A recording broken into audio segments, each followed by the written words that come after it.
یاد ہی کرتے رہیں گے یہاں تک کہ آپ گھل جائیں گے یا جان ہی دے دیں گے۔ انہوں نے کہا کہ میں تو اپنے غم و اندوہ کا اظہار اللہ سے کرتا ہوں اور اللہ کی طرف سے وہ باتیں جانتا ہوں جو تم نہیں جانتے۔ اے بیٹو، یوں کرو کہ ایک دفعہ پھر جاؤ اور یوسف اور اس کے بھائی کو تلاش کرو، اور اللہ کی رحمت سے نا امید نہ ہونا کہ اللہ کی رحمت سے تو کافر لوگ ہی نا امید ہوا کرتے ہیں۔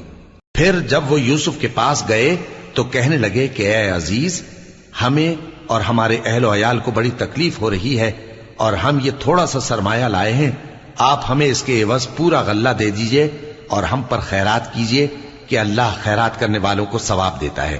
یوسف نے کہا، تمہیں معلوم ہے کہ جب تم نادانی میں پھنسے ہوئے تھے تو تم نے یوسف اور اس کے بھائی کے ساتھ کیا کیا تھا؟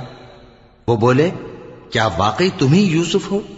انہوں نے کہا، ہاں میں یوسف ہوں، اور بن یامین کی طرف اشارہ کر کے کہنے لگے،